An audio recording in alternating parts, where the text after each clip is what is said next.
NASA astronaut Sunita Williams जून से लेकर अभी तक स्पेस स्टेशन में फंसी हुई हैं। 8 दिन के मिशन पर सुनीता अपने साथी बुच बेरी विल्मोर के साथ स्पेस स्टेशन गई थी, मगर उनका ये 8 दिन का मिशन अब 8 महीने लंबा होने वाला है। कई महीनों से अंतरिक्ष में फंसी सुनीता विलियम्स की हर कोई राह दिख रहा है।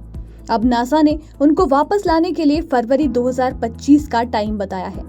उनको वापस लाने के लिए अमेरिकी अंतरिक्ष एजेंसी नासा ने स्पेस एक्स के ड्रैगन क्रू कैप्सूल को चुना है। जब से नासा ने इसकी जानकारी दी है, तब से इस स्पेसक्राफ्ट की चर्चा की जा रही है। तो चलिए जानते हैं कि आखिर इसकी क्या खासियत है। स्पेस एक्स का ड्रैगन क्रू कैप्सूल अपने बनने के बाद से अब तक 46 बार लॉन्च हो चुका है। ड्रैगन कैप्सूल ने 42 बार इंटरनेशनल स्पेस स्टेशन की यात्रा की है, जबकि 25 बार रीफ्लाइट हुई है। इस कैप्सूल में आमतौर पर 2 से 4 एस्ट्रोनॉट्स बैठते हैं, मगर इमरजेंसी इवैक्यूएशन यानी कि आपातकालीन स्थिति में इसमें 7 एस्ट्रोनॉट्स तक बिठाए जा सकते हैं।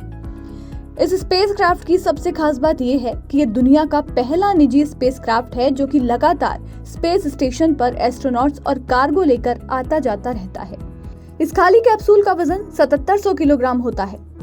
जब ये कार्गो और एस्ट्रोनॉट्स के साथ लॉन्च किया जाता है, तब इसकी अधिकतम वजन क्षमता 12500 किलोग्राम होती है। ये किसी ऑर्बिट में 6000 किलोग्राम तक का वजन पहुंचा सकता है और स्पेस स्टेशन तक ये 3307 किलोग्राम वजन पहुंचा सकता है या वापस लेकर के आ सकता है। अगर ये सिर्फ अपने दम पर धरती की निचली कक्षा में उड़ान भरे तो ये 10 दिन तक अंतरिक्ष में रह सकता है, लेकिन स्पेस स्टेशन से जोड़ दिया जाए तो ये 210 दिन तक अंतरिक्ष में रह सकता है। ड्रैगन क्रू कैप्सूल की ऊंचाई 15 फीट है, लेकिन नीचे प्रोपल्शन सिस्टम को मिलाकर इसकी ऊंचाई 26.7 फीट हो जाती है। कैप्सूल के अंदर 13 फीट का डायामीटर और 12 फीट की चौड़ाई है। स्पेस एक्स ने इसके कई वेरिएंट बनाए हैं। अब तक कुल 12 ड्रैगन कैप्सूल्स बनाए जा चुके हैं, 6 क्रू, 3 कार्गो और 3 प्रोटोटाइप। इस समय कुल 8 ड्रैगन कैप्सूल्स ऑपरेशनल हैं, जिसमें से 4 क्रू कैप्सूल्स हैं, यानी एस्ट्रोनॉट्स को स्पेस स्टेशन पहुंचाने और वापस लाने के लिए, 3 कार्गो कैप्सूल्स यानी कि सामान के लिए, 1 प्रोटोटाइप, 3 कैप्सूल रिटायर हो चुके हैं। इसमें 1 क्रू था और 2 प्रोटोटाइप थे।